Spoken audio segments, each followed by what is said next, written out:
Hello and welcome. My name is Sakit Singh.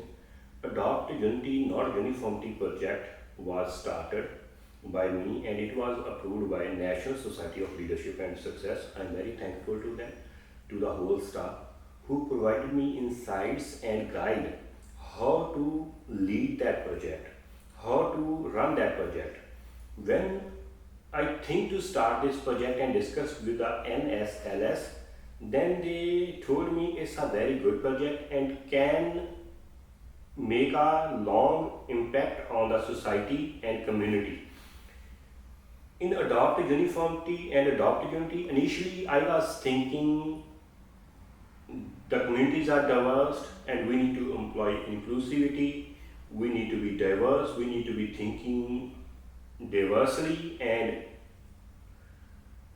make many people happy, as many as we can, and try to contribute in the world.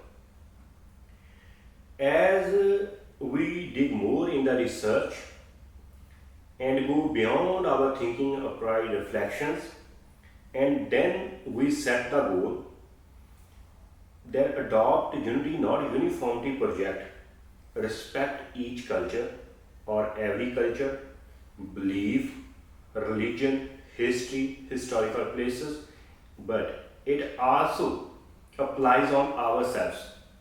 It helps us to keep our dignity, keep our belief strong while we celebrating others. The stakeholders in this project was every child, every adult, every business, every organization, because and also the environment, because environment is also a part of our life. When we respecting ourselves, then we can respect others. Before starting this project or even some part of this project, I believe unity is different and uniformity is different, and they are two separate things. We need to celebrate unity, not uniformity.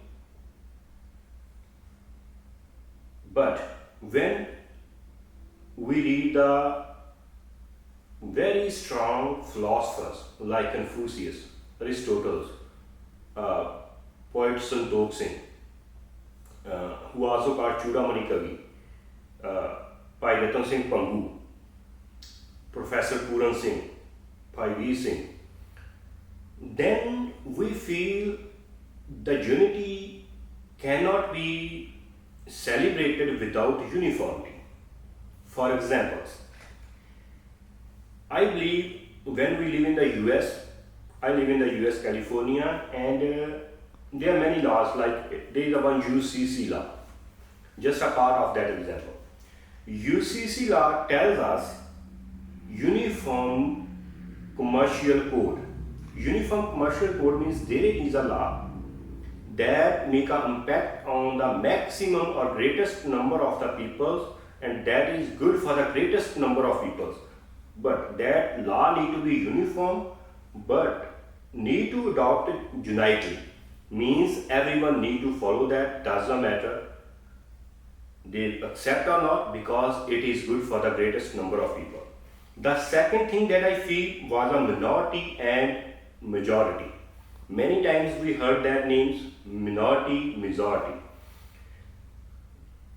When we vote, there are two processes like selection and voting, democratic, we can say, the voice of the people. But if the maximum number of people voted against the minority, that law will be passed. So where will be the diversity in that? It will be a uniform law. When we run the cities, when we run the states, when we run the countries, and even the globe, it's a global village now. We talk about the universe. We send our satellites to the universe. The minority voice is always not heard by the majority, because what the majority believes, they put on the others. To identify more and more in that, we interviewed religious leaders, we interviewed political leaders. We interviewed these two fields because these are the main fields that make a maximum impact on the people. Most of the countries in the world run their government, run their system with three ways. The first one is legislative, second one is judicial, and third one is executive. But I will add fourth with this project is a religious. When I interviewed many religious leaders. I interviewed the political leaders. In political leaders, I interviewed Mayor Gary Singh from city of Mantika, Mayor Bobby Singh from Elk Grove city. In the religious leaders, I interviewed Gyani Pratap Singh, Gyani Ram Singh Sangrama from Damdami Taksal, and many others. When I interviewed them, then I feel that I read Confucius, Aristotle, poet Santokh Singh, Bhai Ratan Singh Pangu, Bhai Veer Singh. When I read them and study them little deeply, what is unity and what is uniformity, then I feel like unity cannot live without uniformity. So let me explain that.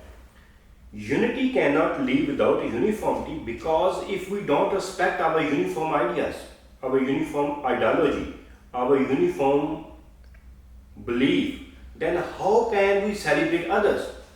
They have their own uniform ideas, beliefs. If we are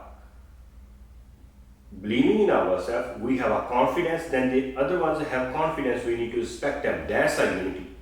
Unity is celebrated while celebrating the uniformity in everyone. I will give a worldly example that everyone is known to. The first one is flowers. Many flowers has different colors, different smells. That is their uniformity. But when they come together, what we feel? A bouquet of flowers. It gives us a prosperity. Means many uniform ideas come and become unity for development, innovation, and new ideas. It's a brainstorming. So we cannot remove uniformity, but by adopting unity, while celebrating uniformity in distinct things, we can make a better world. We can create a better world. We can contribute to create a better world. That world will have a peace in mind of everybody that they can do whatever they believe and right for the greatest number of people.